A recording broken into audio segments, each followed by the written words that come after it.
Sa timer, okay? Okay, go. Kay may hapon sa tanan, mga friends kag mga brothers nga nagkatog diri karon sa sining hapon sa pagtambong sining nga debate. Nga iba naton na naibaluan nakon nga halin pa sa malayo nga mga lugar kag ginhungod gid nga magkadto lang agud nga ma-witness ini nga debate. Iban sa aton halin pa sa Iloilo kag sa malayo nga mga lugar sa Negros Occidental nga probinsya. Agod nga i-witness lang ni nga pag-defense ang atong napagtuo sa duha ka contending parties mga katuran, the Roman Catholic Church kag the Seventh-day Adventist Church. So pasalamatan ko man akong mga ubod ng mga Adventista. Sa mga kabiyanan kag mga katuran, kamo ang maghukom, wala kita diri judges kung sino ang magdaog. But kamo personally, amo ang maghukom kung sino ang nagasugid sa kamatuoran sa karong hapon. Ako nga nagrepresentar sa Seventh-day Adventist Church o kung si Dr. Intila nga nagrepresentar sa Roman Catholic Church. Kamo makahambal tapos ang ining debate kung sino ang abansi o kung disbinta mga doktoran.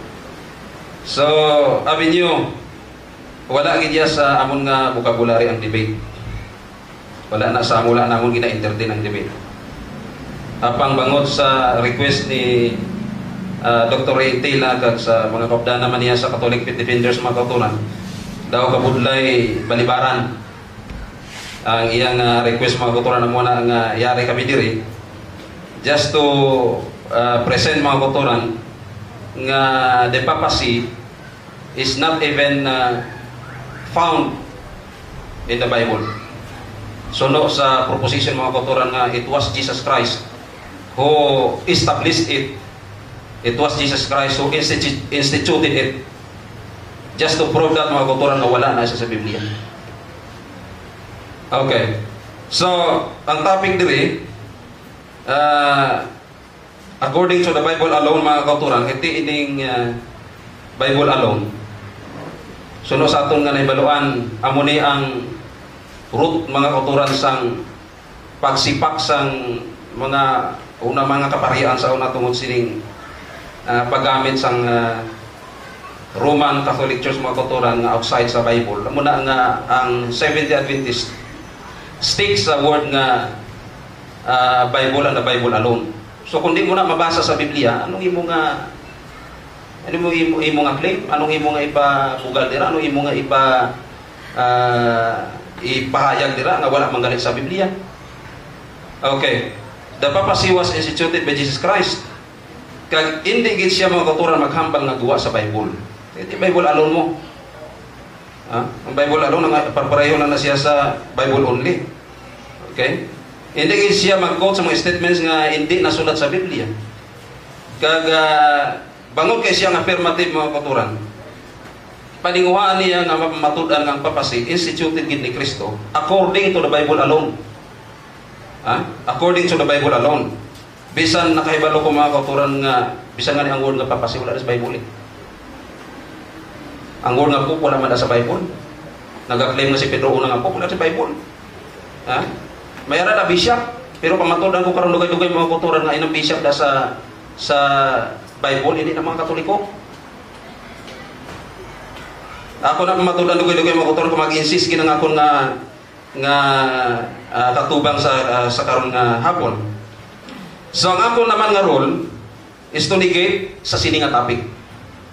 Okay? Sa ako nga ginabantayan ang flow sang proposition mga kauturan. Naka-arrive ko sang ako man personal nga negative nga proposition sa iya that the papacy was not instituted by Jesus Christ and cannot be found in the Bible. Ito ang iya, the papacy was instituted by Jesus Christ and established by the papacy was instituted by Jesus Christ according to the Bible alone. So nga po mga kauturan, negative sa sini nga proposition that the papacy was not instituted by Jesus Christ and cannot be found in the Bible. So dumdumo natin mga kauturan ng phrase diri, cannot be found in the Bible. Ha? May makita bala kung wala? Okay? So, I'm so much disappointed mga kauturan sa karon nga hapon. Nga napaslawan kita ko. Kay nagpirma ako sa sininga topic sa pagtuo nga may mabasa. Amo na nga akong nga purpose nga nagpirma ako diri mga kauturan ka mga kabyanan. Sa pagtuo nga may substantial evidence si Dr. Intila sang claim about papacy. Nga ara gid sa Bible. Kay tigipirma niya according to the Bible alone. Ang ginapangbase niya nga teksto wala man da nga nag-mention nga si Peter Pope. Tagaan kagaliyabi Pope kana dayon na. Atong ginapangatagan sa una mga Pope naman to, kikinpangatagan man to.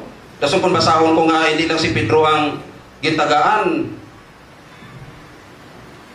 Okay. So, tani ko nara mga kauturan, may mahatag ako sa inyo sa sininga hapon. Pero ano i-share ko sa inyo? Kay wala ang ari sa Biblia. Wala sa Bible mga kauturan. So, ako nga tao mga kauturan is stick ko sa topic.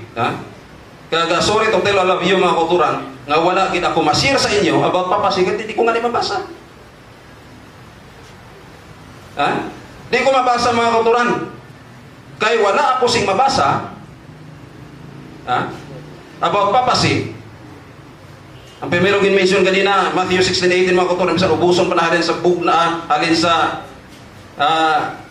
Genesis pagkatong Revelation, balikon mo pa nabasa mga kauturan. There is no word such as papasi mga kauturan. So, hindi gid mabasa. 17 years na ako sa SDA mga kauturan. Apang wala gid ko nakasugota sang teksto. Wala gid ko ka bisan sandan na lang ako na nakasugata sang teksto mga kauturan. Nga nagasugid na hanungod sang papasi nga gin-institute ni Kristo. Base after sini nga debate mga kauturan may makita pa ko nga papasi was instituted by Jesus Christ. Okay? Kung may masugata nga ni mga kauturan, i-text ko kumutanan. So, wala sing priest. Ang priest dira sa New Testament mga kauturan, gin-islan eh. Basahan ko na sa inyo kung mag-insist gid. Dira sa Episo 4 versikulo 11, tingnan naman ko nga wala dira priest, pastor ara pa. Pastor ara pa mga kauturan. So, but ako pa matudan sa inyo mga kauturan. Okay? So, no, sige siling ko kagina nga sang nag-mention ang New Testament sa mga bishop, hindi na mga Roman Catholics. So, inang nakahambal ang papacy was instituted by Jesus Christ according to the Bible alone mga kauturan is just a presumption. Presumption. Okay? At amo na ang word mga kauturan, nakabalo ako nga matapos na lang ini nga sesyon mga kauturan sa karon nga hapon. Wala gid sing mabasa nga ang Diyos o kung si Kristo mga kauturan nag-establish ang papacy. So, gusto ko i-address ang akong mangkot sa moderator sa timer. Pila na lang ako na time? 5 minutes. So, Mr. Moderator, hindi ko na lang tapuson ang akong 12 minutes. Kaya nga, magsige lang ko tindog diri, wala ko sing mabasa. Sayang lang. Ang pinakabakod nga pamatuod ko karon mga kauturan ang papasi, wala sa Biblia kay wala gid ko mabasa. Okay. So, di ko na lang tapuson mga kauturan. Kag bangod kay wala ako sing mabasa, nagdulong ini sa akon nga wala ako mesir sa inyo ng mga teksto. Ano ang basahon ko kay wala nga ni? Mr. Moderator. So, are you resting your case? Okay.